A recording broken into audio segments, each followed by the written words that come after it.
Have you ever wondered why losing weight gets so much harder as we get older? Why is it that even when you're eating what everyone says is right, the number on the scale just won't budge?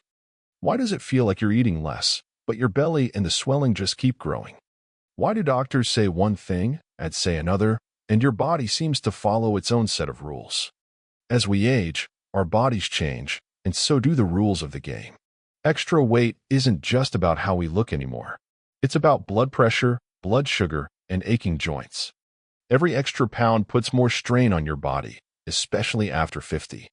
And more, it starts to feel like maybe it's just too late, or not even worth trying. But the truth is, the problem isn't you. The problem is what you've been told all these years. My name is Dr. Ethan Hale, and today, we're going to talk about how the human body really works. And we'll take a close look at why gaining weight has nothing to do with weakness or laziness, and everything to do with how we've misunderstood nutrition. We'll break down how your metabolism changes with age, and why all those tried and true tips just don't cut it anymore. This podcast was inspired by the book Why We Get Fat, and What to Do About It by Gary Taubes. That book gave me a lot to think about, and a ton of insights that I've translated into everyday language. If you haven't read the book, don't worry. You're going to get all the important takeaways here, without the technical jargon or scientific fluff. And if you have read it, great. This will help you revisit the key points, with new examples and practical advice you won't find in the original. No complicated terms. No confusing charts. No boring lectures. Just real, practical knowledge shared with care and respect for you. And if you're someone who wants to stay active and healthy for years to come, hit that like button. Let's get started. Once you're over 50, every extra pound isn't just a number anymore. It's something your whole body can feel. Young folks can carry an extra 20 pounds and barely notice. But as we get older, that same weight becomes a burden. The heart has to work harder, like a pump being pushed to handle more fluid than it was built for. Blood pressure rises, blood vessels narrow, and the risk of heart attack or stroke goes up. And it's not just the heart. Extra weight puts stress on your joints, especially your knees, hips, and spine. Each step can start to feel like a challenge, and simple walks become tiring way faster than they used to.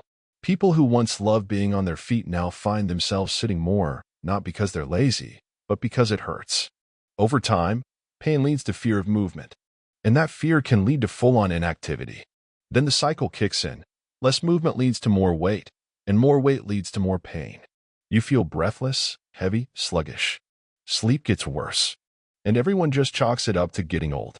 But here's the part most people miss. The weight also takes a toll on your brain, on your memory. Very few folks realize just how closely obesity is tied to cognitive decline. Blood flow to the brain drops. Brain cells don't get the nutrients they need. That's when the brain starts to feel foggy. You start forgetting simple things, mixing up names and dates. You feel anxious, even scared, especially if dementia runs in the family. And the root of all that? It's often the silent, slow changes in the body caused by extra weight. But here's the good news. This isn't set in stone. You can do something about it. But first, you need to truly understand how weight impacts your health. A lot of my patients used to say, "I figured. So what? A little belly fat? Not a big deal." Now they're saying, "My heart's acting up. I need shots in my knees.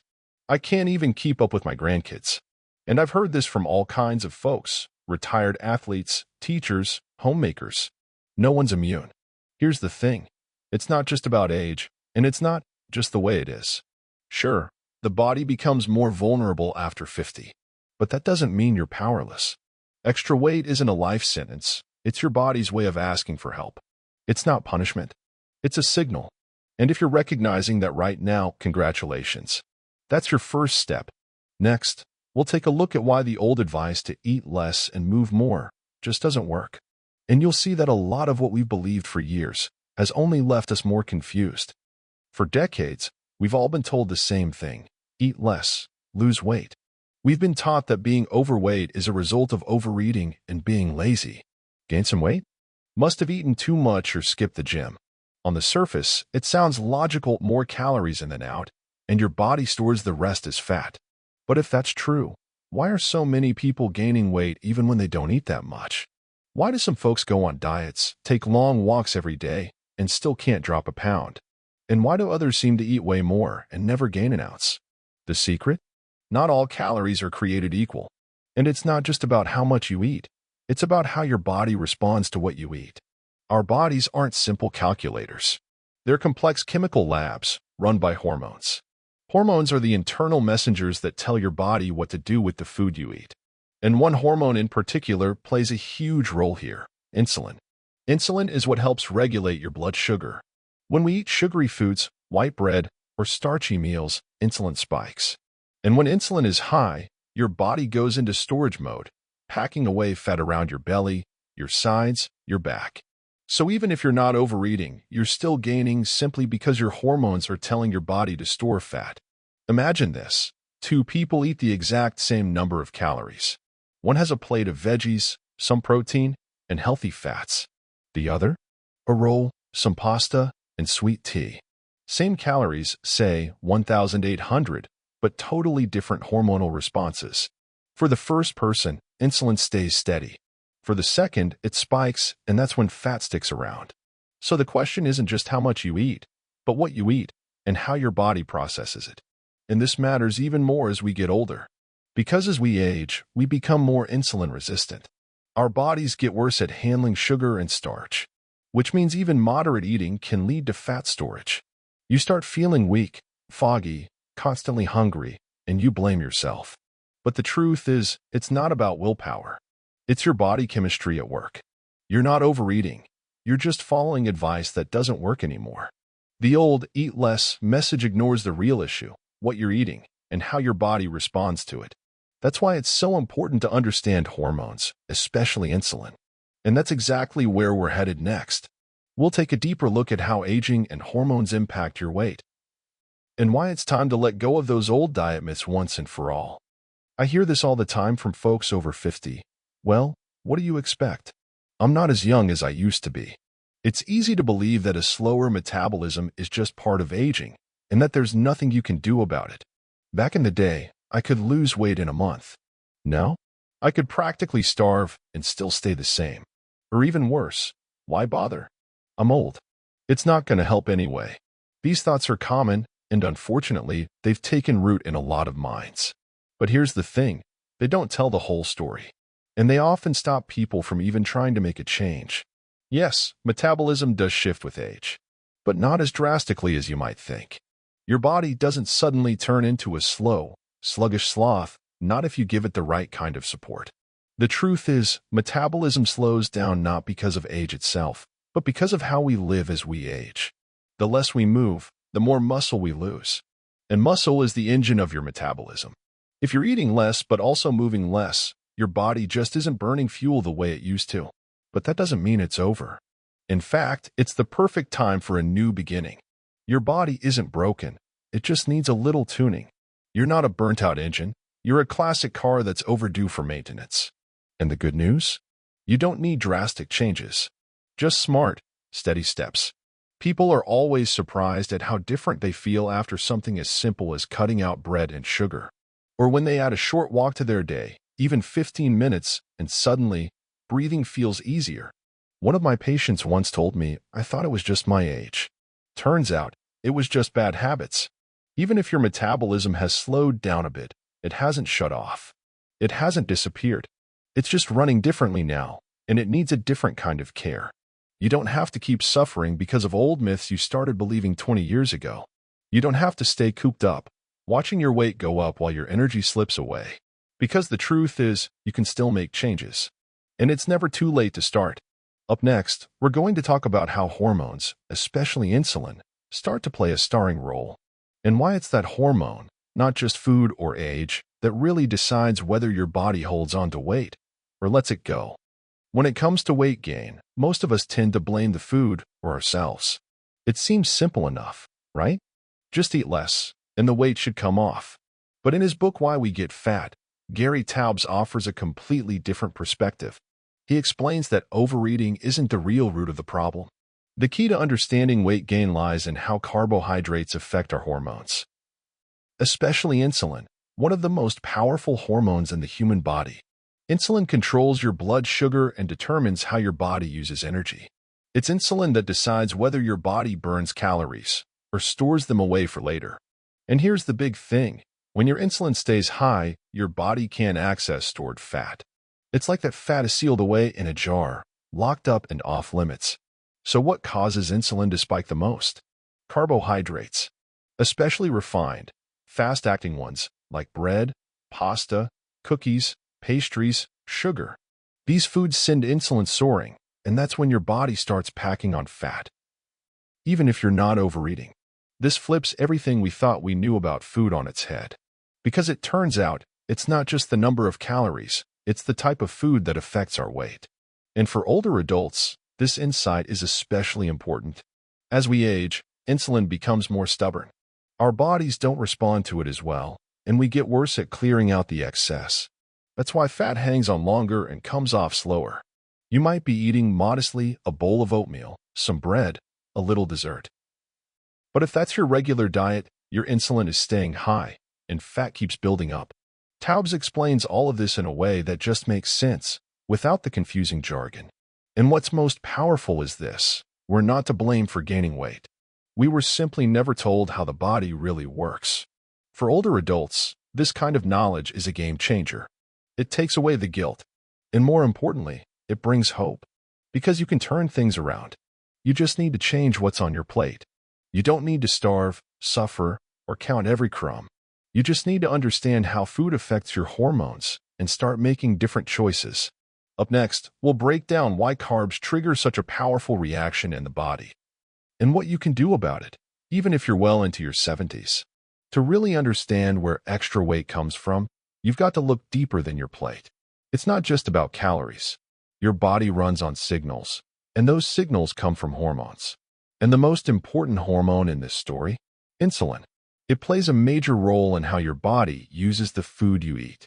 Here's how it works. When you eat, especially carbs, your blood sugar goes up. In response, your pancreas releases insulin to bring that sugar level back down. Insulin opens the door to your cells so they can absorb glucose. But at the same time, insulin gives another order. Don't touch the fat. As long as insulin is high, your body locks away fat and refuses to burn it. It just keeps storing more. That's why it's not just how much you eat. It's what you eat that really matters.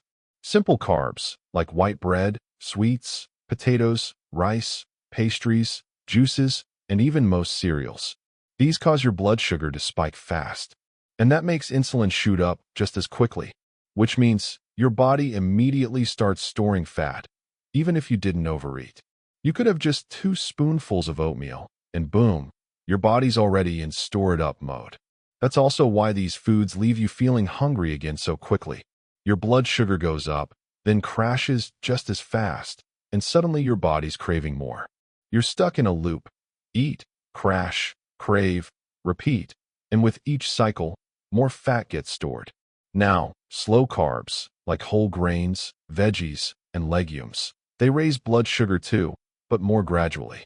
They're less risky. But if you're eating too much of even the slow carbs, insulin can still stay high. And this becomes especially important as we age. Because the older we get, the longer our insulin tends to stay elevated. Even after a normal meal, your body may keep blocking fat burning for hours. That's why carbs, especially refined ones, become the biggest trigger for weight gain in later years. You're not overeating. You're not lacking discipline. You're just caught in a biochemical trap. And the way out? It starts with understanding how these foods work and learning to swap them for better options.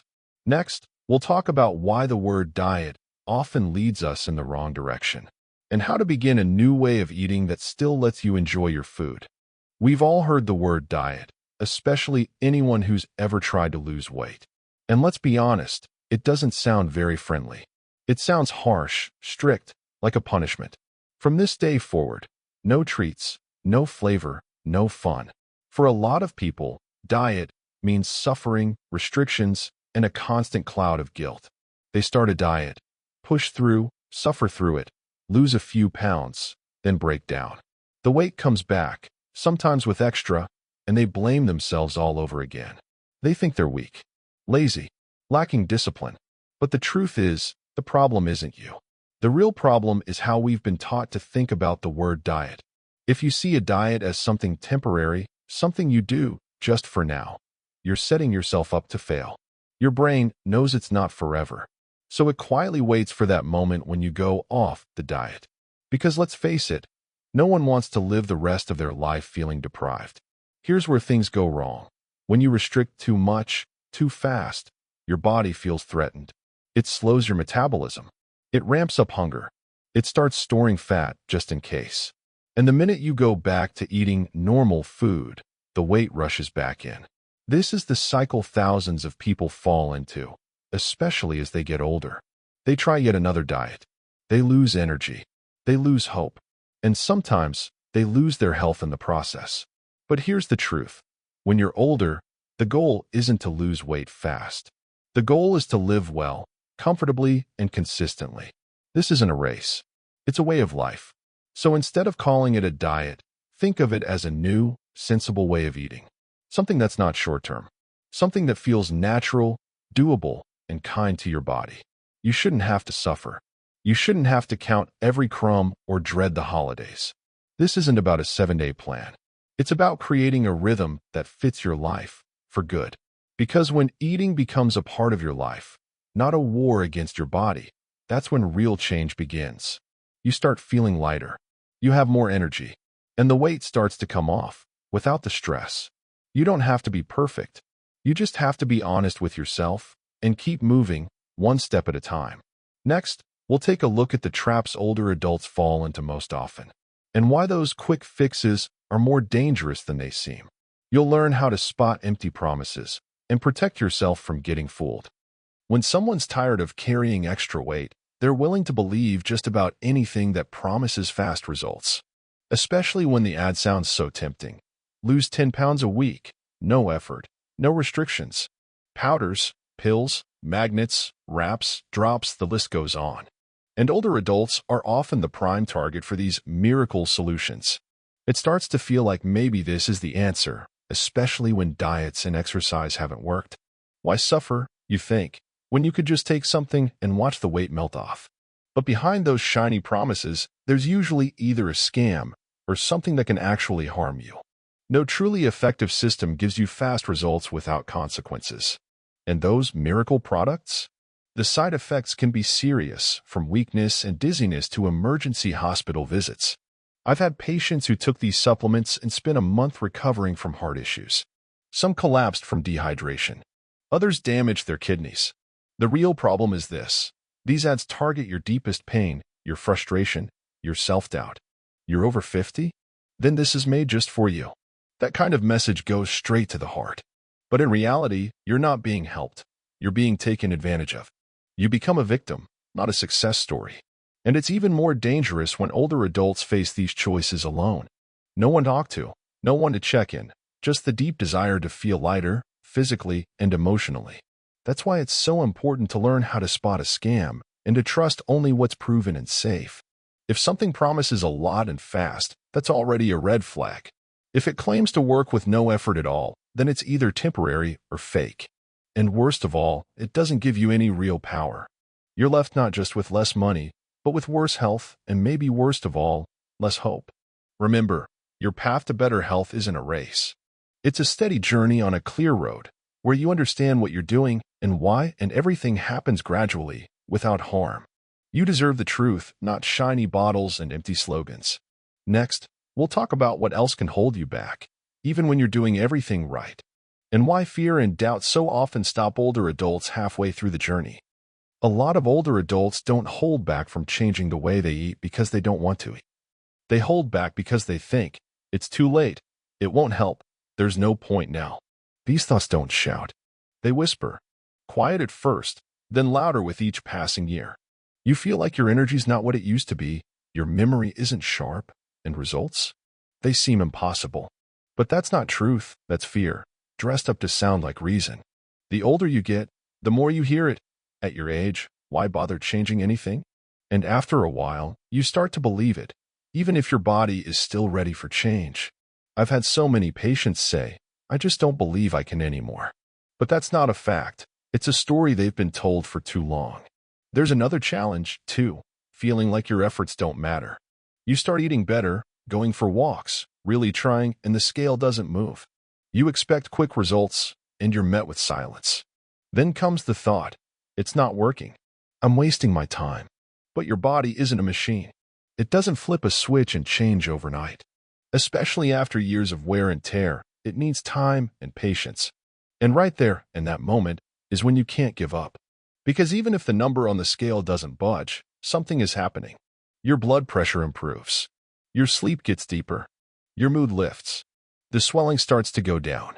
You don't feel wiped out after every meal. Your mind feels clearer. Then there are the fears. What if I feel worse? What if I can't stick with it? These fears are real, and it's okay to feel them. There's no shame in being afraid. The real shame is staying in pain when a better path is right in front of you. You don't have to be a hero. All it takes is one step, then another. And along the way, there will be someone to guide you, support you, and help you make sense of it all. Because change isn't a solo journey. It's a path you're allowed to walk with others. And no matter how hard it feels at first, it is possible. It is real. And it is worth it. Next, we'll talk about why simply cutting calories doesn't bring the results you'd expect. And how to start listening to your body, not just numbers and charts. Almost everyone who's ever tried to lose weight has heard the same advice. Just eat fewer calories. Counting calories has become almost like a sacred rule. Every roll, every apple stops being food and starts being just a number. People stop thinking about nourishment and start obsessing over grams and calories. And what follows? Frustration, exhaustion, guilt. Especially for older adults, when appetite changes and energy isn't what it used to be. But here's the truth, calories aren't the enemy. They're just one part of the picture, and often, not the most important part. You can eat very little and still not lose weight. And on the flip side, someone else might eat full, satisfying meals and still slim down and feel great. Why is that? Because it's not just about how much you eat. It's about what you eat. A calorie from a sweet roll and a calorie from an egg are not the same to your body. Your body doesn't respond to numbers. It responds to how food affects your hormones. Especially insulin, the hormone that decides whether to burn energy or store it as fat. If you're eating just a little, but it's mostly carbs, insulin spikes. And when insulin is up, fat doesn't get burned. It gets stored. This is why so many older folks say, I barely eat anything, but I'm not losing weight. They're living on porridge, bread, a little sweet tea. It feels modest. But their insulin stays high, and the body stays in storage mode. The body thinks it's starving and flips into energy-saving mode. You feel drained, lightheaded, anxious. And you blame yourself, when really, it's the system that's flawed, not you. Calories can be a useful tool, but they're not the full story. What matters more is how your food affects your blood sugar and your hormones. You need meals that give you energy, keep you full, and leave your mind clear. Not food that puts you in a fog or sends you straight to bed. When your meals are built the right way, you can eat well and lose weight. No starving, no suffering, no surviving on water and lettuce leaves. You're simply choosing food that helps your body, instead of working against it. Next, we'll pause and take a look at where to begin. You'll learn how to take your first steps toward a new way of eating, without stress and without strict rules. So far, we've talked about the most common reasons why older adults struggle to begin their health journey. You've learned that weight gain after 50 isn't just about eating too much. It's a complex hormonal process. We've busted the myth that aging means your metabolism is broken for good, and that it's all hopeless. You now understand that calories aren't your enemy, and they're not the ultimate guide to change. What really matters isn't how much you eat, but what you eat, and how your body responds to it. One hormone, in particular, plays a leading role in that response: insulin. Insulin can either support your weight loss or quietly block it. We've also talked about why the word diet often leads us down the wrong path, and why lasting health isn't about suffering, but about finding a new, comfortable way to live. No magic pill or shortcut can replace real understanding of how your body works. What's important isn't just restricting yourself. It's knowing why you're making a change and how that change helps you. Your age isn't a roadblock, it's wisdom. It's experience you can now use to your advantage. You haven't failed, You just didn't have the full picture before. But now you do. And with knowledge comes power. The power to shift direction, to take back control. So now that we've seen why most traditional diets fall short, it's time to explore how your body actually manages energy and weight. This part can truly change the way you think about food. We're going to dive deeper into the role of hormones, how insulin works, what causes sugar spikes, and how all of it affects your metabolism. You'll finally see why your body stores fat, and you'll learn how to understand your own body like never before. Insulin is a hormone that helps your body process the food you eat. It's made by your pancreas every time you have a meal or even a small snack. It gets released especially quickly after eating things like sugar, bread, pasta, cereal, or potatoes. Insulin's main job is to bring your blood sugar back down to a safe level. When sugar rises in your bloodstream, insulin rushes out like a first responder, pulling that sugar into your cells. Some of it goes to your muscles for energy, but the rest? It gets stored as fat. That's why insulin is often called a storage hormone, not a fat-burning hormone. When insulin is high, your body can't burn fat for fuel. Instead, it locks fat away and forces your body to rely on sugar instead. The result? Constant fatigue, low energy, and always feeling hungry. Insulin is like a switch. It flips your body into store mode and turns off burn mode. As long as insulin is high, you won't burn fat, even if you're barely eating. So people who eat small portions, but mostly carbs, often don't lose weight. Their bodies keep hearing the same signal: store it, don't burn it. That's why the number on the scale can stay stuck, even when you're on a diet. Now, insulin itself isn't the enemy. But when there's too much of it, too often, it gets in the way. And as we get older, insulin tends to hang around longer. It's slower to clear out of the body, and its effects stick around. That means fat is stored more easily and burned more slowly. That's why it's especially important for older adults to pay attention to what causes insulin spikes. Because insulin is what decides, is your body going to burn fat or store it? Here's the good news: you can influence that. Not with pills, but with the food you eat, the way you move, how you sleep, and the habits you build. You're not a prisoner of your age. You're still the one in charge. You just need to know how your body works. Next, we're going to talk about a condition that's common after age 50. It's called insulin resistance, and you'll learn how it makes losing weight harder and robs your body of energy. Insulin resistance is a condition where your body stops responding properly to insulin. Your pancreas keeps making insulin, but your cells stop listening. The result? Your body can't efficiently clear sugar from your blood, so it lingers longer than it should. To fix the problem, your pancreas produces even more insulin, trying to shout louder, so to speak. It's like yelling at someone who won't hear you, so you raise your voice again and again. Soon, you've got way too much insulin in your system, but it's not doing its job. And what does insulin keep doing? It keeps telling your body, store fat, even if you're hardly eating. So the weight goes up, and your energy goes down. This isn't just frustrating. It's the beginning of a long list of serious health problems. The scary part? Insulin resistance often creeps in silently. You might not realize you have it for years until complications start showing up.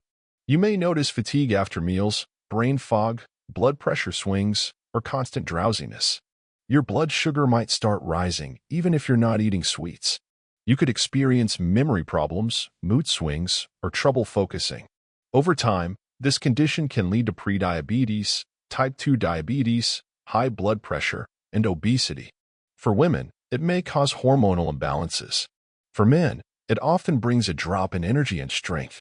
In older adults, insulin resistance tends to develop faster and hit harder. That's because, with age, our bodies naturally become less sensitive to insulin. But poor eating habits and a sedentary lifestyle can speed things up dramatically. Eventually, your body loses the ability to smoothly switch between burning sugar and burning fat. And that means you're always tired, always hungry, and gaining weight more easily. Now for the good news: this condition can be reversed. Insulin resistance can be greatly improved by changing the way you eat and live day to day. It starts with learning to choose foods that don't cause big blood sugar spikes. And that's exactly what we'll dive into next. But first, let's break down what actually causes those sharp rises in blood sugar and how you can avoid them. When we eat, especially something sweet or starchy, our blood sugar starts to rise. Your body needs to act fast because too much sugar in the bloodstream can damage your organs and blood vessels. So, your pancreas releases insulin to bring that sugar level back down. But when you eat a lot of sugar, or the sugar hits your system quickly, your body releases a lot of insulin. This creates a sharp spike. Your blood sugar goes up fast, then crashes back down just as fast. And what happens next? You're hungry again.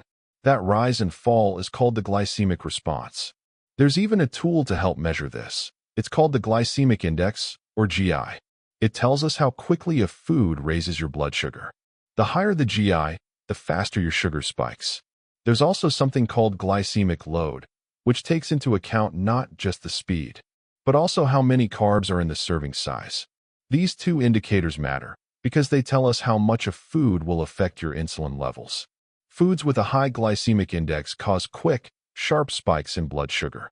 These include white bread, sweet pastries, potatoes, white rice, cornflakes, sugary drinks, and fruit juices. Even a simple cookie or a bowl of hot cereal can cause a dramatic reaction in your body. At first, you feel a burst of energy, but it's short-lived. It's quickly followed by fatigue, brain fog, and sometimes that sudden sleepy feeling. And then, just an hour later, you're hungry again, even though you just ate. These constant sugar spikes put your body into overdrive. Each rise in blood sugar triggers a new wave of insulin. Over time, this wears down your pancreas and leads to insulin resistance. The more often you eat these fast carbs, the more insulin your body produces, and the faster you gain weight. This is especially risky for older adults because the body becomes less efficient at handling these sugar surges. When you're young, your body can smooth out a sugar spike fairly quickly. But as you age, the spike lasts longer and does more damage. You feel drained, moody, weak, lightheaded. And most people never connect those feelings to their food. They blame their blood pressure or the weather. But in reality, it may be your breakfast or lunch loaded with fast-acting carbs. Just knowing this gives you a powerful head start. It means you can begin making small changes to your meals and start noticing improvements. But before we get into how to make those changes, let's take a moment to understand why your body uses sugar and fat so differently, and how to shift your system to run on a healthier energy source, your own body fat. Your body runs on two main types of fuel, carbs and fat. Both provide energy, but they work very differently. When you eat carbohydrates, your body quickly turns them into sugar. That sugar enters your bloodstream and gives you a fast burst of energy. So right after a meal, your body starts using that sugar as its main fuel source. But when your blood sugar gets too high, your pancreas steps in, releasing insulin to bring it back down. Insulin clears the sugar from your blood and stores the extra as fat. That's why eating too many carbs, especially the fast-digesting kind, often leads to fat gain. Your body gets the signal. Store this energy, don't use it. Now, when insulin levels stay high all the time, your body can't switch over to using fat as fuel. Even if you've got plenty of fat stored, it stays locked away. Insulin is basically telling your body, leave the fat alone, burn sugar instead. So if you're eating a lot of quick carbs, your insulin stays high, and your fat stores stay untouched. This makes it nearly impossible to switch to fat-burning mode. You might not be eating much, but if your food choices are off, insulin stays elevated, and your body keeps storing fat rather than burning it. But when insulin levels begin to stabilize, that's when your body can finally make the switch. It starts using fat as fuel, slowly, steadily, providing a more even flow of energy. You don't get those sharp crashes. You feel more balanced and energized throughout the day. In this state, your body becomes more efficient, using your own fat stores to power your muscles, your brain, and your organs. Carb-based fuel gives you a quick burst, but it fades fast. Fat-based fuel gives you a steady, reliable source of energy. This is especially important as we age. As we get older, the body becomes less flexible, and insulin tends to stay elevated longer. That makes it harder to switch from sugar to fat as your main fuel. So fat stays stored, and your health problems start to pile up. Even moderate amounts of carbs can block fat burning if your insulin stays high. That makes it harder to manage your weight and increases fatigue and hunger throughout the day. But the good news is this: by choosing the right foods, you can lower insulin and give your body permission to burn fat for energy. So really, carb fuel and fat fuel are just two sides of the same coin. Carbs give you quick energy, but if you eat too many, especially fast carbs, insulin rises and fat gets stored. Fat, on the other hand, gives you slow, steady energy, but only if your hormones are in balance. When insulin is high, your body locks the door on fat. When insulin drops to a normal level, that door opens, and fat becomes your energy source. By changing your meals and cutting back on fast carbs, you can help your body shift to fat-burning mode. This is especially powerful for older adults whose metabolisms aren't as adaptable as they once were. Remember, every change in your diet affects your hormones. Choosing the right foods helps bring insulin back into balance and unlocks your body's ability to burn fat. You have the power to help your body make that switch. It's a simple but powerful step toward better health and stable weight. Every choice you make shapes how your body functions and how long your energy lasts. So listen to your body. Choose foods that nourish you and create the conditions for a healthy hormonal balance. That's how you build lasting energy and improve the quality of your life, even well into your later years. As we age, our bodies change, not just on the outside, but deep inside, especially at the hormonal level. Hormones are the messengers that control nearly everything in the body, from appetite and sleep to energy, metabolism, and even mood. After age 50 or 60, the levels of many hormones begin to shift. Some start to drop, while others increase, and that's completely natural. But these changes are exactly what make weight loss more challenging later in life. Take insulin, for example.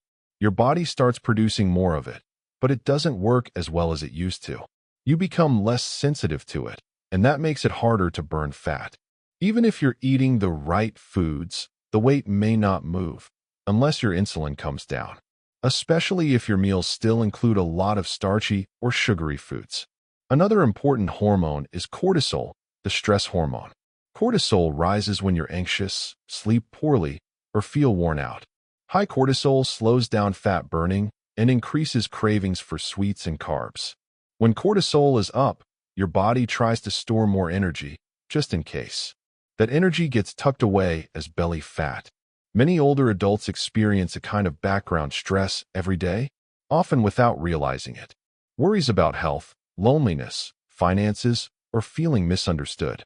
All of that raises cortisol levels, and with it, the likelihood of gaining weight, even without overeating. Then there's the drop in sex hormones. For women, estrogen levels fall. For men, testosterone declines. This shift affects how your body stores fat, builds muscle, and how energized you feel overall. When muscle mass goes down, metabolism slows. So even if you haven't changed how you eat, you may be burning fewer calories.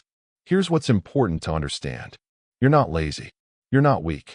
You're simply living in a different hormonal rhythm. That's why you can't just follow advice that works for 25-year-olds. Your body responds differently now, and it needs support, not strict rules or punishments. The good news? You can support your hormones in natural ways.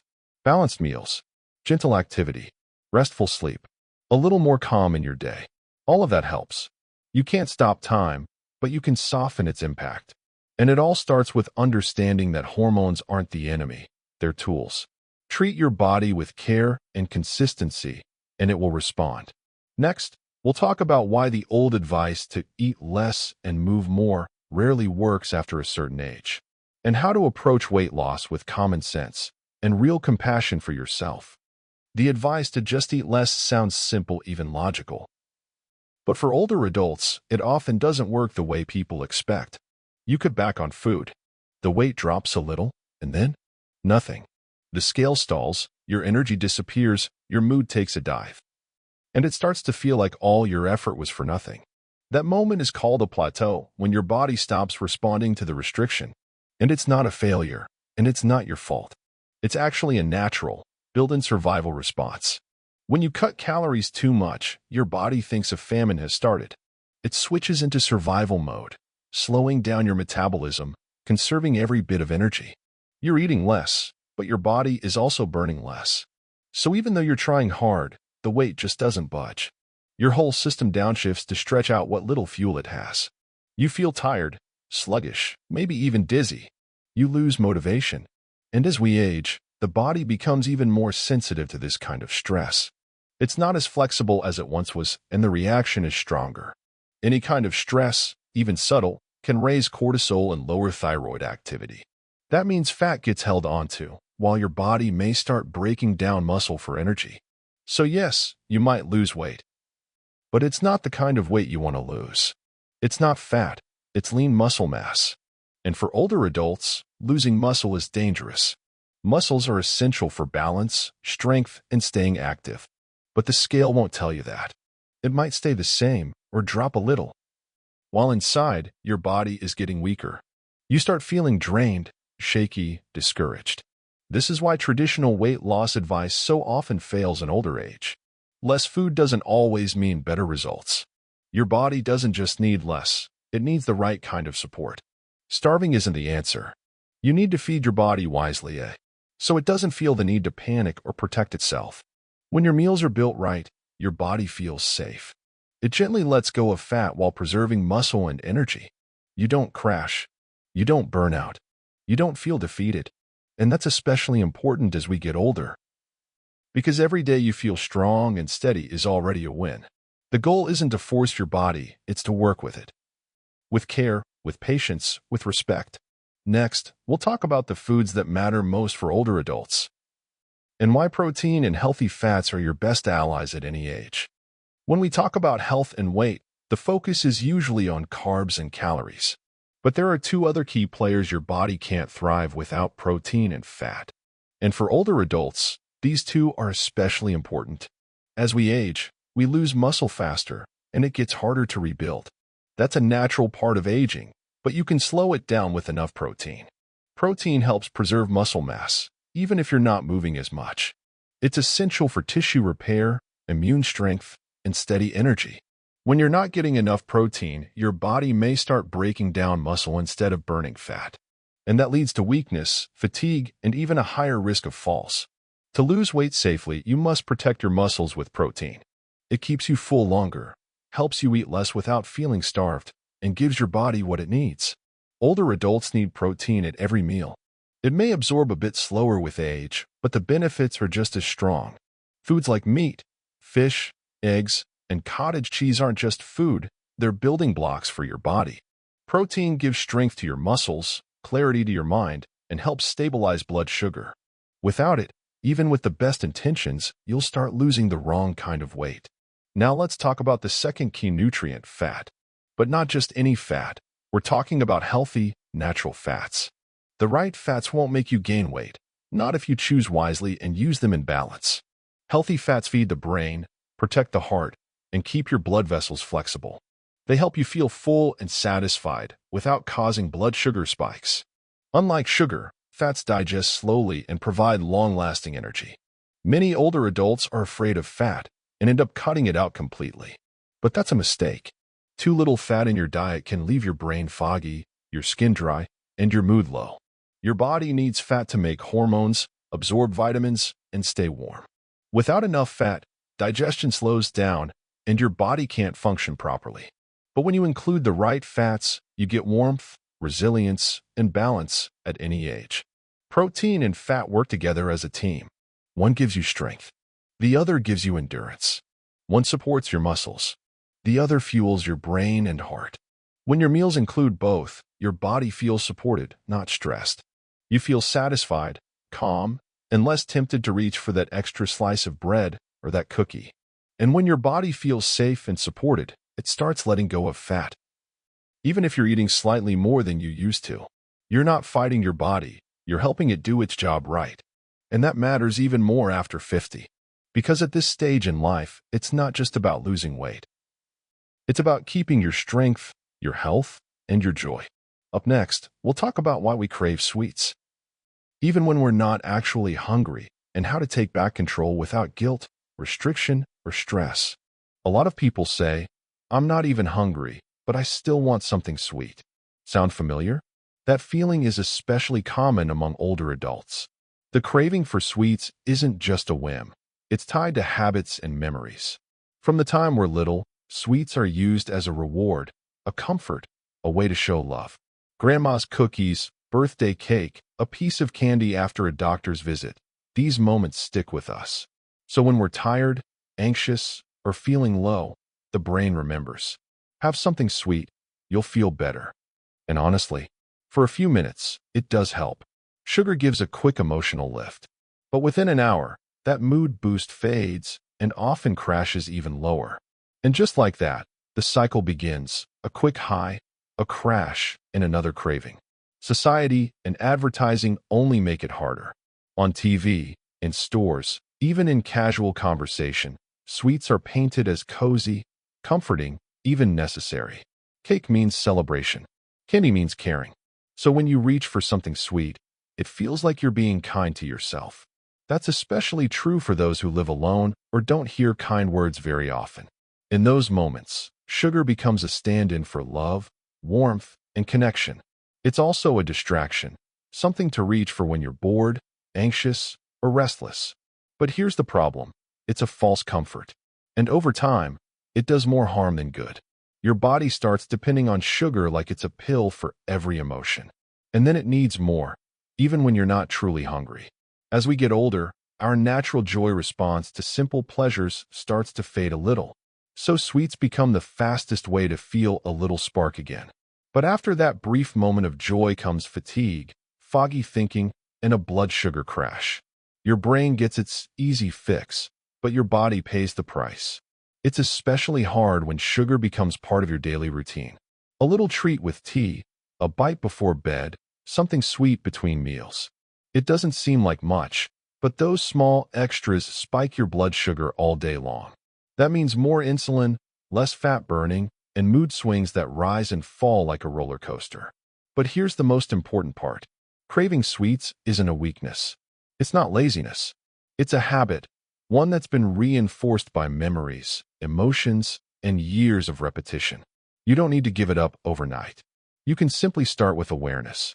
Next time you want something sweet, pause and ask yourself, am I really hungry? Or am I just needing comfort? Would a call with a friend help? A short walk? Maybe just a warm cup of tea? No sugar, just peace. Little steps like that can begin to break the cycle, the one you've lived in for decades. A sugar craving is just a signal. And once you learn how to listen to it, you can start to regain your inner balance. Next, we'll explore whether you really need to cut out carbs completely, or if there's a way to find balance, without turning your meals into a lifelong struggle. When it comes to carbs, a lot of people think they need to cut them out completely. Some even feel nervous eating a slice of bread, afraid the weight will come right back. But the truth is, not all carbs are created equal, and not all of them are bad. You don't need to eliminate carbs entirely. What matters is choosing the ones that work for you. There are what we call bad carbs, the ones that spike your blood sugar quickly. You'll find them in white bread, pastries, candy, soda, and pasta made from white flour. These foods raise your blood sugar fast and then drop it just as quickly. That leads to hunger, fatigue, energy crashes, and fat storage. Those are the carbs to limit, especially if you're trying to lose weight or regain control of your health. On the other hand, there are good carbs, the kind your body digests slowly. They don't cause blood sugar spikes, and they give you steady, long-lasting energy. You'll find these in vegetables, a small amount of whole grains, and certain fruits. These foods are rich in fiber, vitamins, and they help support digestion. The key is not to fear all carbs, but to learn how to tell the difference. You don't need to remove them completely to make progress. It all depends on how your body responds. If you feel satisfied and calm after a meal, you're probably on the right track. But if you feel sleepy, sluggish, or craving sweets afterward, it might be time to adjust. Swapping out refined carbs for more natural options is already a big step forward. For example, instead of a sweet roll, try some veggies with protein. Instead of sugar in your tea, try it plain, or with a little cinnamon. At first, these changes might feel unfamiliar, but over time, your cravings for fast carbs start to fade. Your body learns to draw energy from fats and proteins, not just sugar.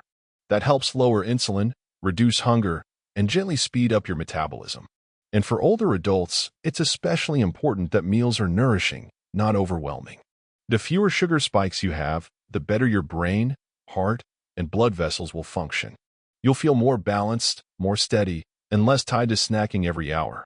This isn't a strict diet. It's a way to make your meals feel comfortable and supportive. You're not giving up food. You're simply choosing what actually helps your body feel good. Up next, we'll take a step into understanding metabolism and why it's the foundation of lasting energy and longevity as we grow older. We've reached an important turning point. By now, you understand, extra weight isn't just about overeating.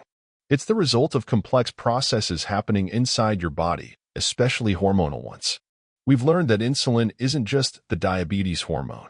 It's a key player in deciding whether your body uses food for energy or stores it as fat.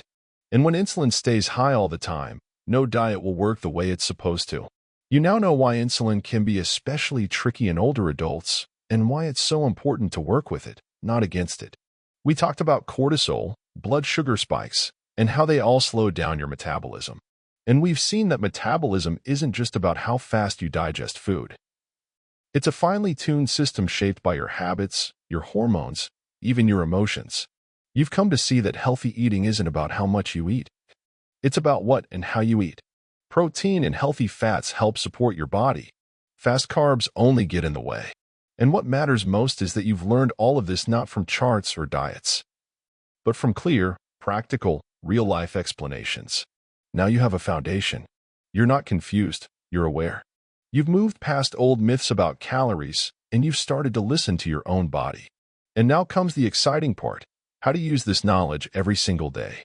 How to build a plate that doesn't just fill you up, but helps your body heal. How to eat in a way that's both delicious and supportive. Next, we'll dive into exactly how to choose and combine foods, so you can keep your insulin at healthy levels without giving up the joy of eating. We'll break down which foods to include, which ones to swap, and which ones to avoid. And you'll learn how to create a truly sensible way of eating, without fear, without stress, and without strict rules. Low-carb eating isn't a trend or a crash diet. It's a way to help your body function smoothly and efficiently. The goal isn't to punish you for gaining weight. It's to create a calm, steady rhythm inside your body, one that supports your health. The idea is simple: reduce the foods that spike your blood sugar. When there's less sugar in your system, there's less insulin. And when insulin stays low, your body stops storing fat and starts burning it. This kind of eating helps stabilize your energy, keeps you full longer, and boosts your focus and mood. Without those sugar highs and crashes, you don't feel drained, foggy, or constantly hungry. You eat less, but you feel better, because your body is finally working in a calm, steady rhythm. You're no longer stuck needing snacks every 2 hours. You don't crash after lunch. You don't wake up starving in the morning. Instead, your body begins tapping into its fat stores for fuel, because insulin isn't getting in the way. And the best part? You're still eating real, delicious food. You're not being deprived, you're being supported. Low-carb eating doesn't require exotic ingredients or expensive health foods. It's built on simple, familiar, affordable meals. Eggs, vegetables, a little meat or fish, cottage cheese, butter, nuts.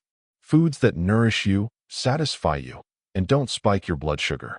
Your plate becomes colorful, flavorful, and safe for your metabolism. There's no need for starving or harsh restrictions. It's all about balance. Pretty soon, you'll start to notice you're sleeping better. Your mood is more stable. Your mind is clearer. And that's how you know your body is finally getting what it needs, without stress or overload. This way of eating works for any age. But for older adults, it can be a game changer for health and energy. You'll feel more confident because you'll know what you're putting on your plate and why. You're not eating out of habit anymore. You're eating with awareness. And your body knows the difference. A low-carb lifestyle isn't a temporary fix. It's a new, comfortable normal. And the longer you stick with it, the easier things become. You don't have to count every calorie or weigh every carrot. What you do need is respect for your body. and a clear understanding of what it truly needs. You're not giving up food. You're choosing foods that nourish, heal, and support you. This is a path not to quick results, but to long-term well-being and inner peace. Next, we'll talk about how to adapt this way of eating specifically for older adults, taking into account digestion, long-held habits, and the unique needs of the aging body. After 50, the body starts to function differently, and it's important to take that into account when adjusting your diet. Digestion tends to slow down, and your stomach may produce less acid than it used to. Foods that were once easy to digest may now cause bloating, heaviness, or discomfort. Many older adults also deal with dental issues or difficulty chewing, and that has a big impact on which foods feel right. So the key isn't to copy someone else's diet, it's to tailor your meals to your body, your age, and your needs. At this stage in life, gentle digestion and comfort after eating become especially important. If a certain food makes you feel heavy or bloated, that's a signal. It might be time to switch it out or try a different way of preparing it. For example, instead of raw vegetables, try steaming or roasting them until they're soft and easier to digest. Instead of frying meat, try braising or steaming it, so it's more tender and less taxing on your system. If chewing nuts is hard, you can grind them, soak them, or swap them for softer, healthy fats. Your meal should be not just nutritious, but comfortable. Food shouldn't feel like a chore or a challenge. Every meal should bring relief, energy, and even joy, not tension or fatigue. Also keep in mind that, as we age, our sense of thirst tends to fade. So it's important to drink water regularly, even if you're not feeling thirsty. It helps with digestion, supports your organs, and even reduces sugar cravings.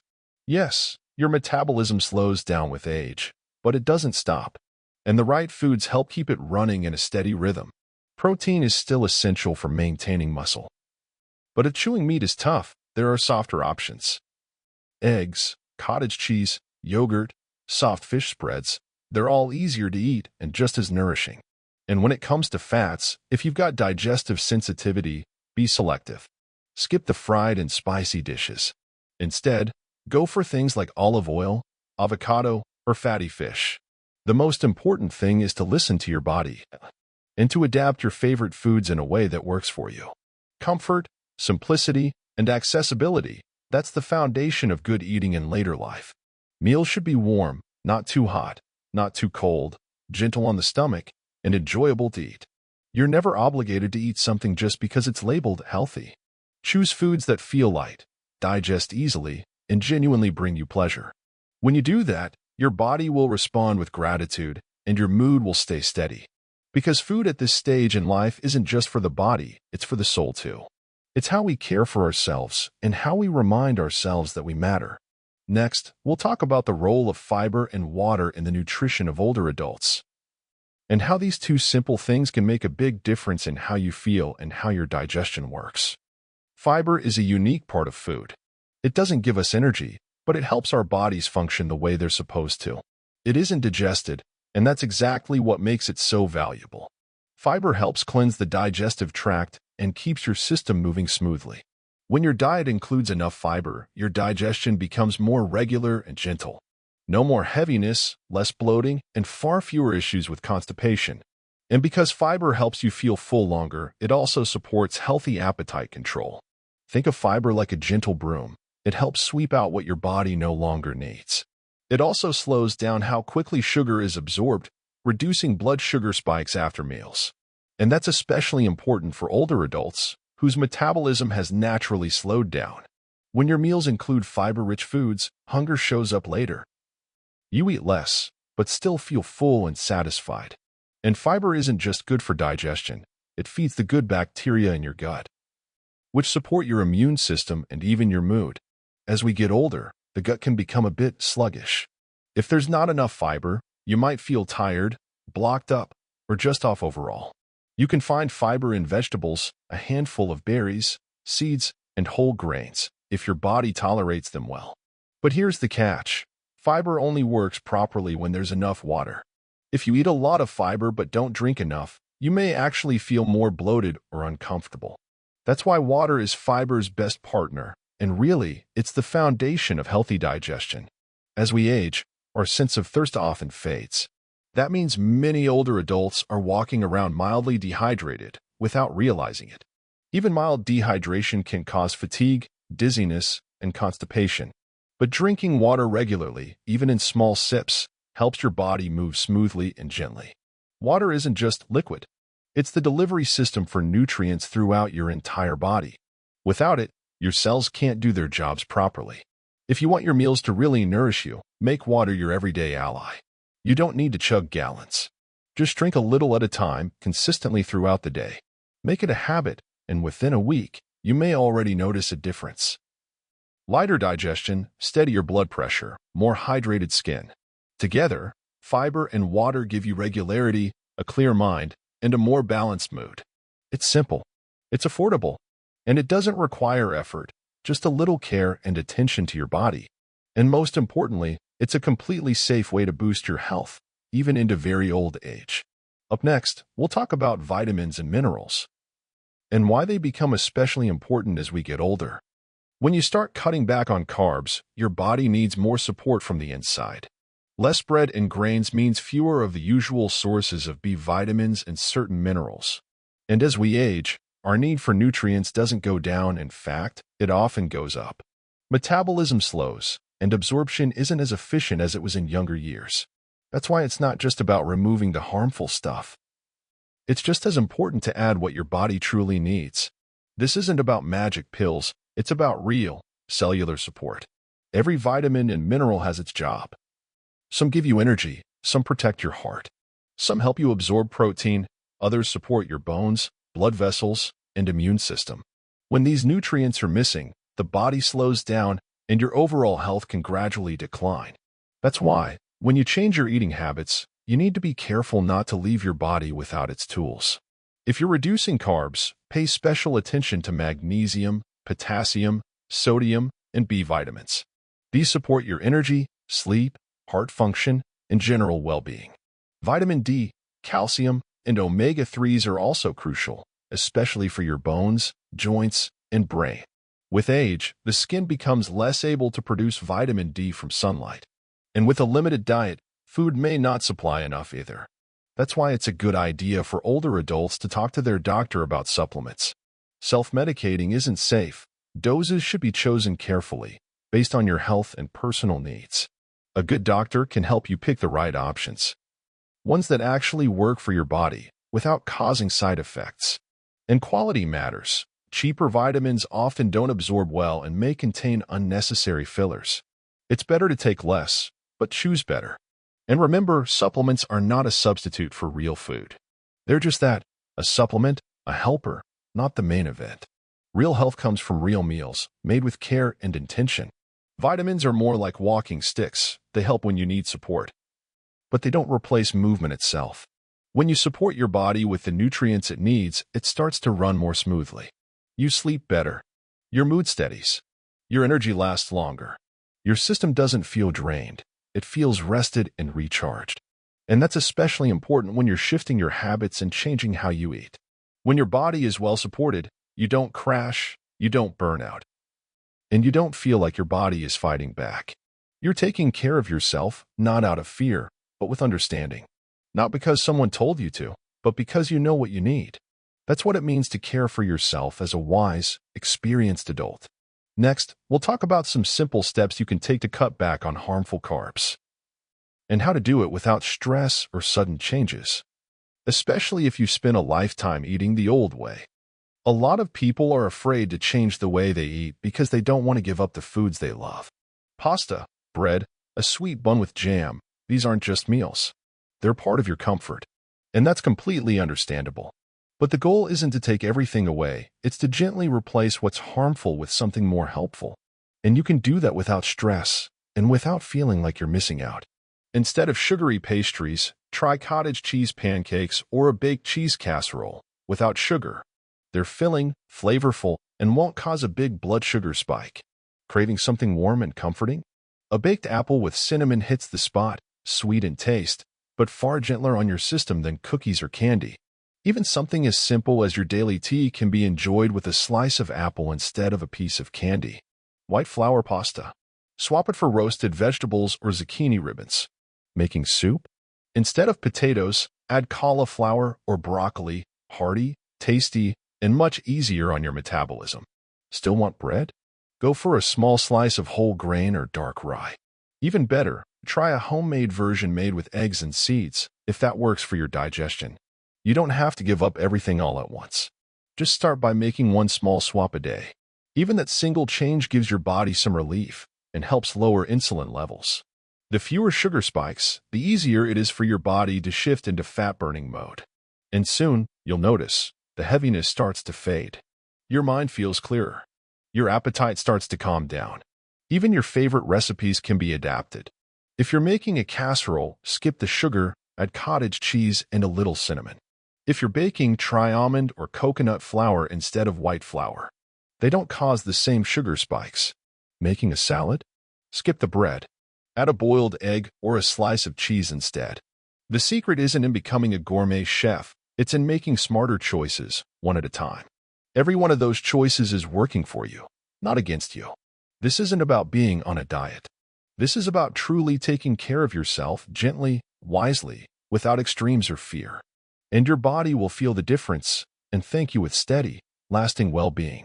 Next, we'll talk about how your day should begin and why your breakfast plays such a big role in deciding whether your body burns fat or stores it. Breakfast isn't just your first meal. It's your body's setup for the whole day. What you eat in the morning directly affects how you feel well into the evening.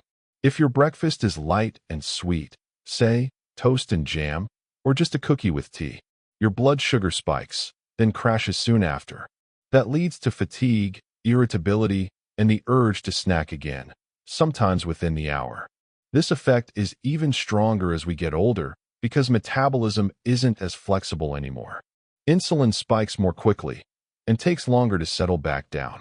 That puts your body into storage mode, even if you haven't eaten that much. But when your breakfast is balanced, your body feels calm and steady. You don't feel hungry an hour later. You're not craving sweets. Your energy lasts longer. That's because insulin stays stable, not swinging up and down.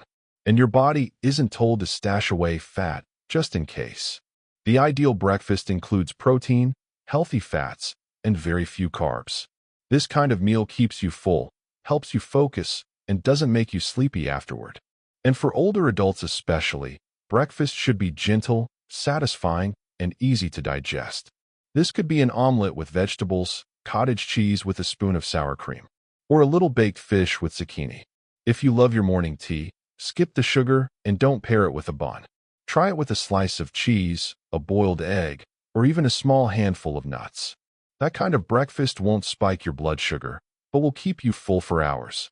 Your body won't panic and store fat. It'll calmly use what you gave it and shift into, let's get to work mode. Remember, breakfast sets the tone for your entire day. If you give your body good fuel in the morning, you'll have more strength by evening and fewer cravings to fight off. But if your day starts with empty calories, you'll spend the rest of it chasing energy and battling hunger. A balanced breakfast isn't a diet, it's a form of self-care. It supports your brain, improves focus and mood, and gives you a steady rhythm to move through your day. You're not punishing yourself with food. You're nourishing yourself, supporting your health, and giving your body what it truly needs.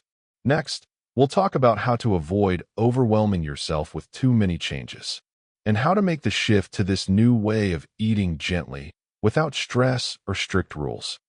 Any kind of change can feel overwhelming, especially when it comes to something as personal and familiar as food. You've eaten a certain way your whole life, and now you're being told it's time to do things differently? That's not easy. But a good transition doesn't mean cutting everything out overnight. It means moving gently, step by step, at your own pace. It starts with a shift in perspective. You're not depriving yourself, you're beginning a new kind of self-care. You don't need to throw everything out of your fridge or follow a strict meal plan. Just begin with one helpful swap a day. That's enough to start. Instead of a sweet roll, have some cottage cheese. Instead of sugar, try cinnamon. Instead of potatoes, go for some stewed veggies. Give it a week or two, and those little changes will start to feel normal, even enjoyable. And your body will tell you it's working. You'll feel lighter, clearer, calmer. And when you start feeling the difference, motivation shows up on its own. No pressure needed. If you have family around, talk to them gently about what you're doing and why. Not to convince them, just to share. I want to feel more energetic. I want to take better care of myself. Some might join you. Others may not, and that's okay. You don't need anyone's approval. Just quiet support can make a world of difference. Sometimes support looks like silence, when no one criticizes or makes jokes. And sometimes, it's as simple as someone bringing you cottage cheese instead of cake. That's love. Let your loved ones know you're not on a diet. You're building a foundation for your health for the years ahead. And if you live alone, know this, you're not alone in this journey. Thousands of people are walking the same path. And you are one of them, strong, aware, and wise. Change doesn't have to be hard. Let it be small. Let it be kind. Don't forbid, replace. Don't rush, listen. And don't compare yourself to anyone else. You have your own rhythm, your own body, your own story. This isn't about being strict. It's about being gentle. It's not about fear. It's about respect. The most important thing? Don't quit just because it didn't work the first time. Every morning is a fresh chance to begin again, quietly, calmly, and with kindness. And the more times you try, the closer you get to lasting change. Your body will thank you, with lightness, clarity, and strength. Next, we'll talk about what to do when you do feel like giving in, and how to handle slip-ups and old habits without guilt or despair. When we hear the word exercise, we often think of gyms, sneakers, and sweating. And many older adults immediately say, "That's not for me. I'm too old for that now." But this isn't about sports. It's about movement, the kind that keeps your body alive and working. Even if all you do is walk around your yard or take a few steps across the room.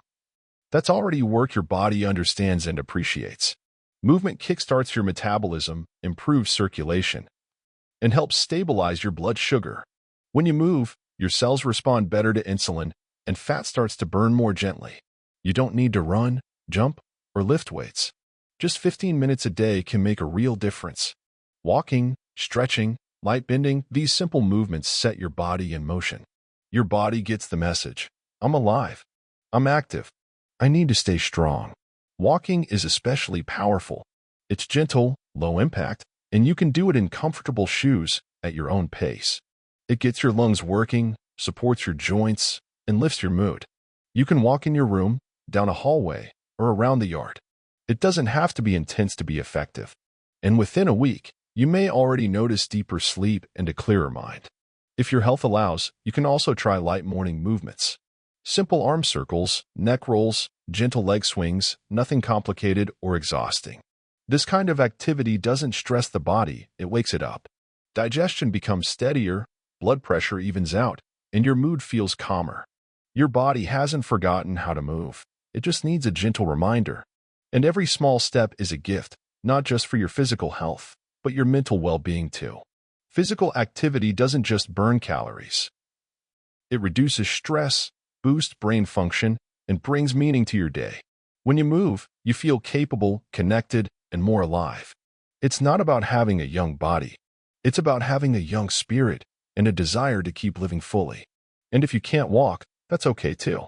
You can move your legs while sitting, stretch your arms, squeeze your hands. Any movement counts, and it all matters.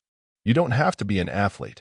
You're simply taking care of yourself in the way that works best for you. Next, we'll talk about how to handle setbacks without guilt, and how to gently return to your rhythm when things don't go quite as planned. We often think weight depends only on food and movement, but there are two more crucial pieces of the puzzle: sleep and stress. They're easy to overlook, but they play a huge role in whether your body burns fat or stores it. When you don't sleep well, your body produces more of a hormone called cortisol. Cortisol is the stress hormone. It's useful in emergencies. But when it stays high day after day, your body feels like it's under constant threat. And that triggers a survival response. Store fat, don't burn it. You could be eating perfectly and still not losing weight, simply because you're not getting enough sleep. Or because you're carrying quiet tension inside, even if you don't fully realize it. Sleep is when your body resets. It restores, cleanses, and balances itself. But without enough rest, your brain fogs up and your appetite spins out of control.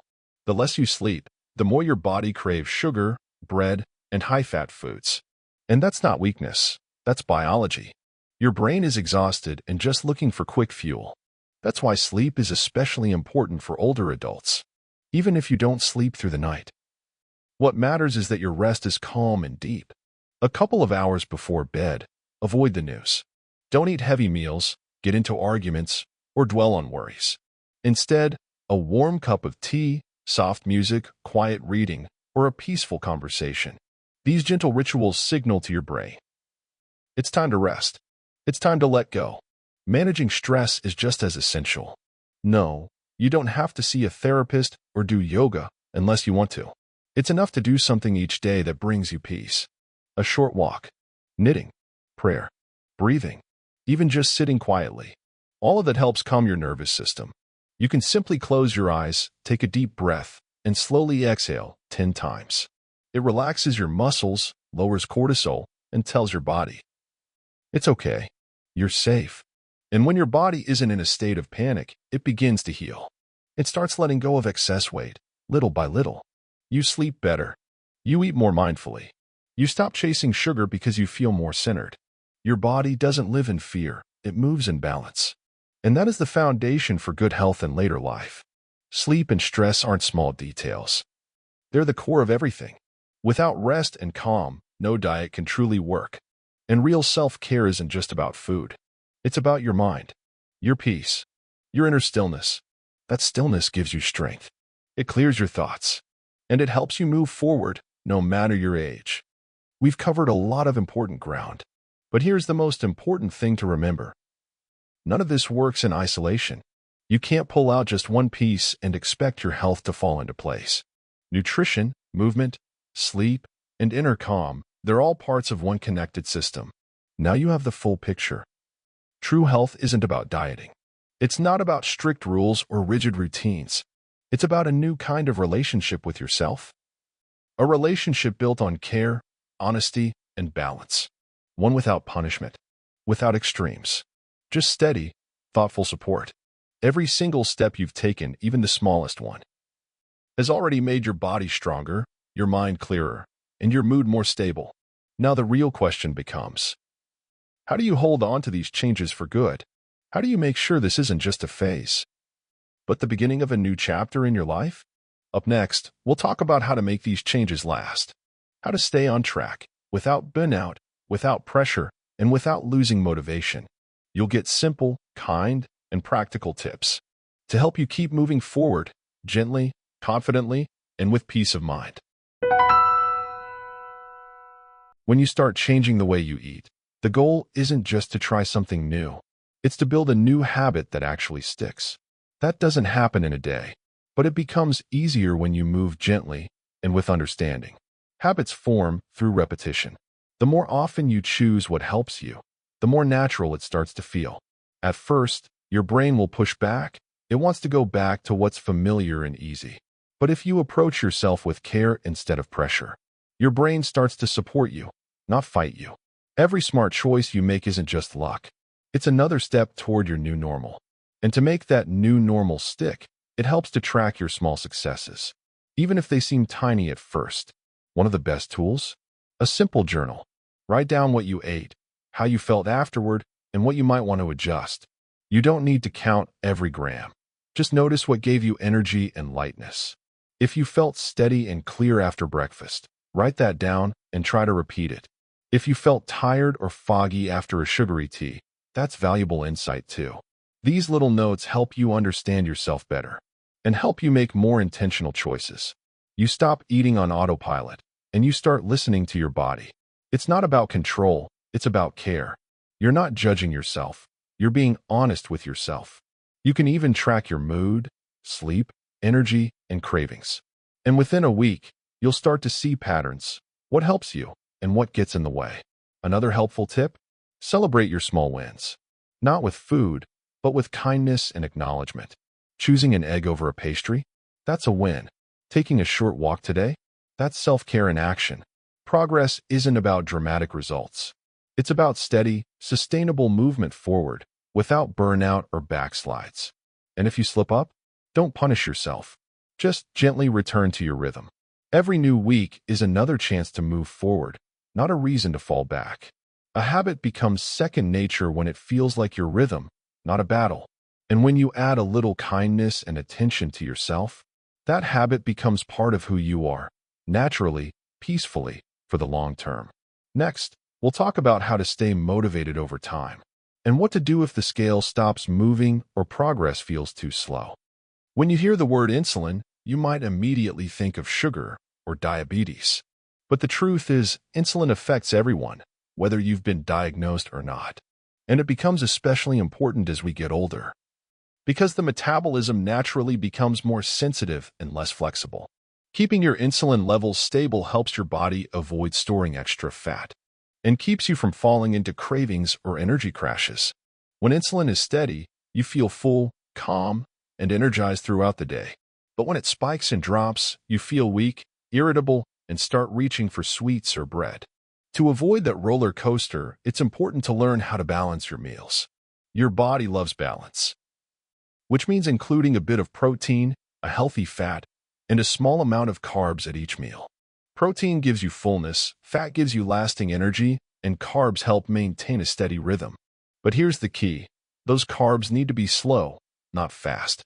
Slow or complex carbs digest more gradually and don't spike your blood sugar. That means your insulin rises gently and your body doesn't get the message to store fat. Your job is simply to build meals that are balanced, not overloaded.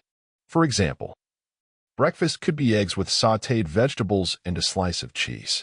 That gives you protein, fat, and fiber, and barely touches your blood sugar. Add a slice of cucumber and a cup of unsweetened tea, and you've got a clean, steady start to your day. Lunch? Maybe some fish or chicken, a small portion of buckwheat, and a salad with a spoonful of oil. Dinner? Cottage cheese with some chopped nuts, or roasted vegetables with a soft-boiled egg. You're not hungry. You're not heavy.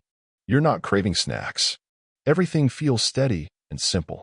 You don't have to count numbers or measure grams. The most important thing is, how do you feel after you eat? If you feel light, alert, and satisfied, you're on the right path. If you feel sleepy, bloated, or immediately want more, something needs adjusting. Your body gives you clues every single day, and you're already learning how to notice them. And the more stable your insulin, the less stress your body feels overall. You get sick less often, you sleep better, and the weight begins to drop naturally, with no extra push. This isn't a temporary fix, it's a new, gentle way to live.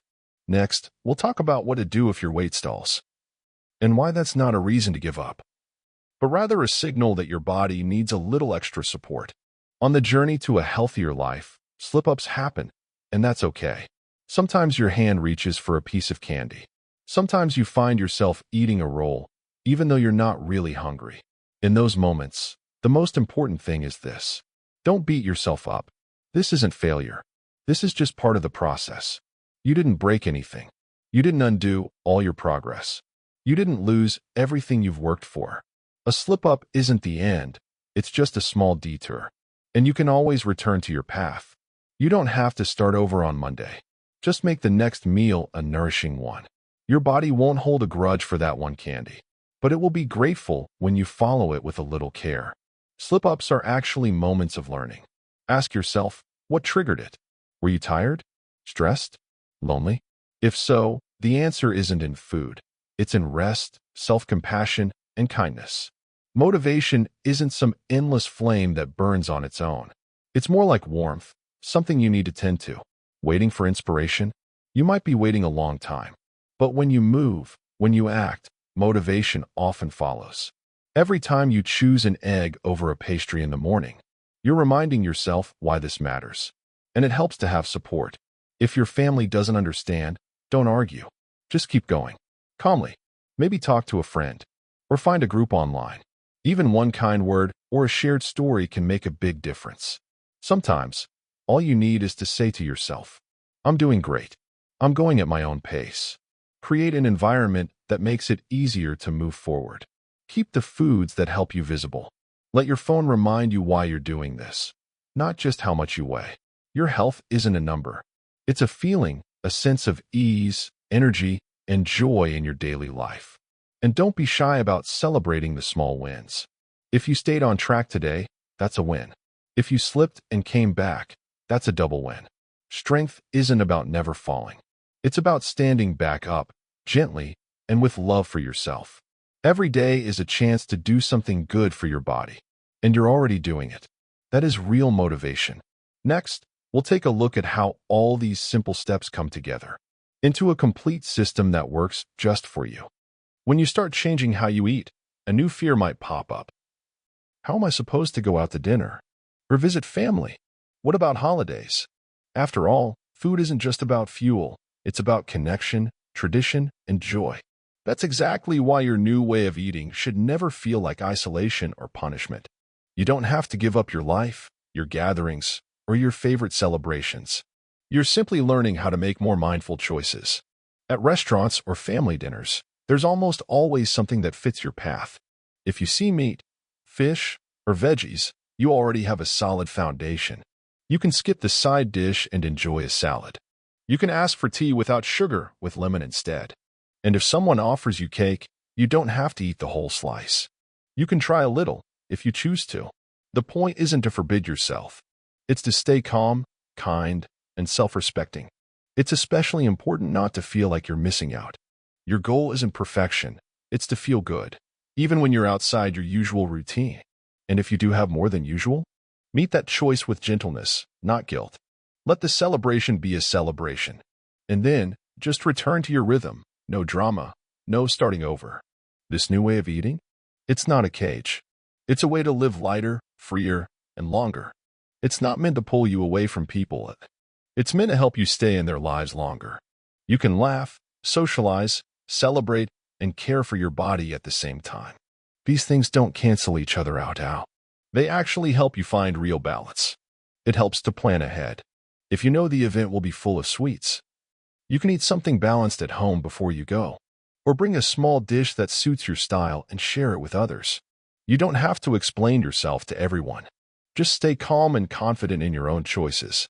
When you're calm, people respect your path, even if they don't fully understand it. And if someone says, "Oh, come on, just have a little," you can afford it. Smile and do what feels right for you. You're an adult. Only you know what truly matters to you. And the more often you choose yourself, the stronger your foundation becomes.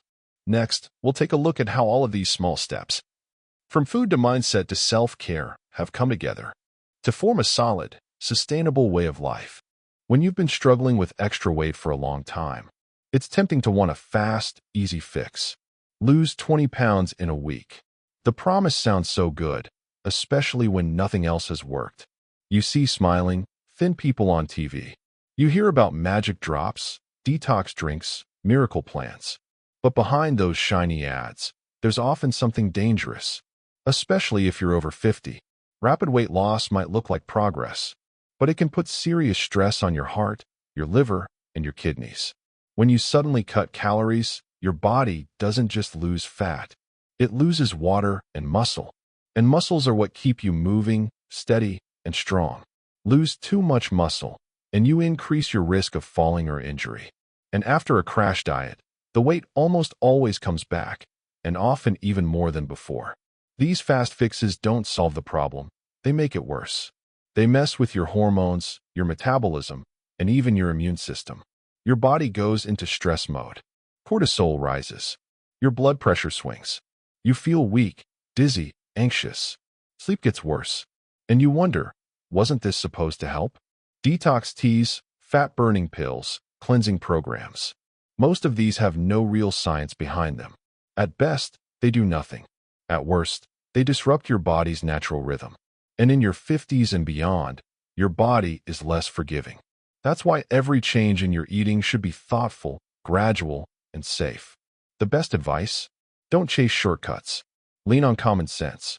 If it's not something you can keep doing long-term, it's not the right system for you. If a plan makes you anxious, miserable, or afraid, it won't lead to lasting health. Your approach should feel gentle, logical, and supportive. You should feel like you're caring for yourself, not punishing yourself. If you're unsure about something, talk to your doctor, especially if you have any chronic conditions. A good doctor won't scold you. They'll help guide you toward a path that fits you. They'll focus on protecting your health, not just shrinking a number on the scale. You don't have to be skinny. You have to be alive, steady, and well. Your compass should be how you feel, not what an ad promises. Health is a road you walk slowly and steadily, not a race. Don't chase instant results. Choose stability. Choose kindness. Choose wisdom. You already know what works for you. Now, you're also learning how to recognize what doesn't. Next, we'll wrap up this journey and help you feel confident in staying the course that truly supports you. When you start changing the way you eat and take care of yourself, it's important to focus on more than just the number on the scale. There are things you can't see, but they deeply affect your health. Your blood sugar, your cholesterol, your thyroid function, your overall internal balance. As you age, these numbers can shift, even if you feel okay on the outside. That's why regular lab tests aren't just a formality. They're the foundation of your long-term safety. They show how your body is responding to this new lifestyle and whether anything needs a gentle adjustment. Checking your blood sugar every 3 to 6 months is a smart step, especially if you're carrying extra weight. It tells you how your hormones are doing and whether your pancreas might be under too much pressure. Even if you feel fine, a high blood sugar reading is a red flag. It means something needs to change, maybe in your meals, your sleep, or your daily rhythm. Cholesterol and blood vessel health are just as important. As we age, our vessels lose elasticity, and cholesterol can build up faster than before. But not all cholesterol is bad. Some of it is essential for your body to function properly. A test helps you understand the balance and take action early if something's drifting out of range. Your thyroid is another key player, especially for women over 50. If it slows down, your metabolism does too. You may feel tired, gain weight, or feel mentally foggy, and you might think you're just overeating, when the real issue is happening much deeper inside. One simple blood test can reveal if your thyroid needs a little support. The earlier you know, the easier it is to fix before bigger issues develop. And remember, seeing your doctor isn't about getting scolded. It's about partnership, support, teamwork. A good doctor will help you tailor your nutrition to your body. They'll guide you on what vitamins might help, what foods to limit, and why it all matters. And when you start to see your lab results improve, that's one of the most powerful motivators there is. Because now you're not just losing weight. You're healing from the inside out. That keeps you going, even when progress feels slow. You stop fearing old age. Because you know, you're in control now. You're not guessing. You're observing. You're measuring. You're adjusting. You're moving forward. And your doctor isn't there to judge. They're there to walk with you and offer support whenever you need it. Now, we're going to wrap up everything we've learned, and you'll see how this new way of eating and caring for yourself has become something stronger than just a habit. It's become your inner anchor. When you start changing your lifestyle, it's easy to fall into the trap of one-size-fits-all advice. Someone says, you have to eat this way. Someone else says, never eat that again. But your body has its own story, your history, your health conditions, your unique needs. What worked for your neighbor may not work for you, even if you're doing everything right. This is especially true as we get older, because now you're dealing with chronic conditions. Maybe you have high blood pressure. Maybe it's your stomach, or your blood sugar, or your joints. All of these things affect how you should eat, and when, and how much. If you've had your gallbladder removed, your body processes fats differently. If you have gastritis, raw veggies might cause discomfort, even though they're technically healthy. If you struggle to digest protein, you'll need gentler sources and smaller portions. You also have to think about food sensitivities and allergies. Some people can't handle dairy. Others feel sick after nuts or fish. That doesn't mean you can't eat well. It just means you need to adjust things for you. If you don't like eggs, don't force them. There are other ways to get protein. If broccoli turns your stomach, skip it. Find other veggies you actually enjoy. The goal is not to fight yourself. The goal is to create a combination of comfort and nourishment that works for you. Food should never feel like punishment. It should feel like a partner, something that's on your side every day. If you don't eat meat, choose plant proteins. If heavy fats don't sit well, go for lighter ones. You're not here to follow someone else's chart. You're here to create your own plan, one that's simple, safe, and satisfying. Yes, a doctor can help guide you, especially if you have ongoing health concerns. But the most important thing? Listen to your body. Notice how you feel after meals. If you feel heavy, sleepy, bloated, or your blood pressure spikes, something's off. Change what's on your plate. Change the timing. Change the combinations. Try again. Keep experimenting until you find a rhythm where waking up feels easier, sleeping feels smoother, and living feels lighter. When your food supports you instead of stressing you, that's when you know you found your way. Don't compare yourself to anyone else. Only compare yourself to who you were yesterday. If you feel even a little better today, you're on the right path. And if something didn't go well, it's not failure. It's just feedback. Time to make a small adjustment. The path to health isn't a straight line. It's a winding, flexible road. And you are the one driving it. When you start making changes, one thing becomes clear. Who's around you makes a big difference. Family and friends can either be your support system or the thing that pulls you off track. And most of the time, it's not out of malice. They just don't understand how important this is for you. They might joke, "Oh, are you on a diet now?" Or say things like, "You don't need to lose weight. You're fine the way you are." But what they don't always see is, you're not trying to lose weight. You're trying to feel lighter, to breathe easier, to live with more energy. And that choice deserves respect, not resistance.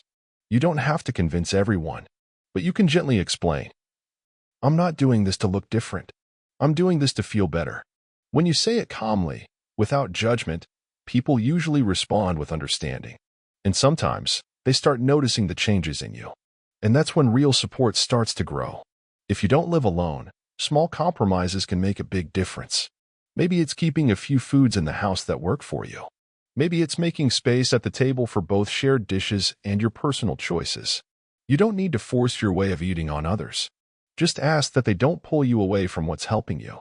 And who knows, step by step, you might inspire them to try something new too. Maybe cook a lighter dinner one evening, not because it's healthy, but because it tastes good and feels good. Invite someone for a walk, not as exercise, but as a way to connect, talk, and share a moment. When self-care stops feeling like a burden, it becomes inviting. And suddenly, you're not walking this path alone. Even one kind word, one moment of being seen, can give you strength on a hard day. And if your loved ones don't fully get it, don't fight them. Just keep going. And be the kind of support for yourself that you always wished others would be. You don't have to be strong every day. It's okay to be tired. It's okay to say, "This is hard." That's not weakness. That's honesty. And honesty is the foundation of true comfort within yourself. The more calm people you have in your life, the more peace you'll feel, too. And if those people aren't around yet, start with you. Be your own steady ground. And in time, the right people will show up. The ones who see you, hear you, and walk beside you. Many people think that once they find the right way of eating, they have to stick to it strictly forever. But life is full of changes. The weather, your mood, your health, your rhythm, and your eating should change with you. Your body isn't a machine. It's a living, sensitive system. And if you learn to listen to it, it'll tell you when you need more of something or less of something else. There are times when you crave more vegetables, and times when you need more protein. Sometimes you have energy and want to go for a walk, and other times your body asks for rest. Flexibility isn't weakness, it's wisdom. It means you're not forcing yourself. You're supporting yourself. If you're sick or tired, cut back on heavy foods and give your body lightness. If the weather's warm and you're more active, you can add a little more carbs and keep moving. You don't need to live by the same template all the time. You need to live in rhythm with how you feel right now. Cyclicity is natural. Even nature moves in waves, day and night, winter and summer. Eating can do the same, a little stricter sometimes, then a little softer. If you've been visiting someone or traveling, be kind to yourself. Don't worry about small changes in your routine. When you get home, give your body some grounding, protein, water, rest. Changing the balance of carbs, fats, and proteins, that's normal. If you're moving less, eat fewer carbs. If you're walking more, you can have a little extra. The important thing is to feel light, calm, and comfortable after eating. Not heavy or anxious. You're learning to live by feel, not by numbers. And that's true maturity. Don't fear occasional detours. Fear only becoming rigid and forgetting to listen to yourself. Food isn't a cage, it's a tool. It should help, not keep you on edge. You don't have to be perfect every day. You just have to be attentive to yourself, and that's when your path will stay strong. Flexibility is what makes these changes not a temporary phase, but a lifestyle that will carry you forward for years. That's why you're no longer on a diet. You're living in harmony with your body and mind. We've covered what matters most, how to keep your journey steady. You've learned how to maintain results, adapt your eating to your needs, and not fear changes along the way. We've discussed the importance of flexibility, support, communication with loved ones, and listening to your body. Now you see, health isn't about strict rules. It's about understanding and living with mindful attention to yourself. And here we are, at the end of this important and meaningful conversation. If you've made it all the way through, then you've already taken the first real step toward lasting change. You didn't just listen to advice. You gave yourself the gift of time, attention, and care. You've shown that age isn't a barrier. It's a chance to understand yourself on a deeper level. If today's episode helped you in any way, don't forget to hit that like button and subscribe to the channel. Take care of yourself, your energy, your mind, your well-being. You are the most valuable thing you have. And I'll see you in the next episode.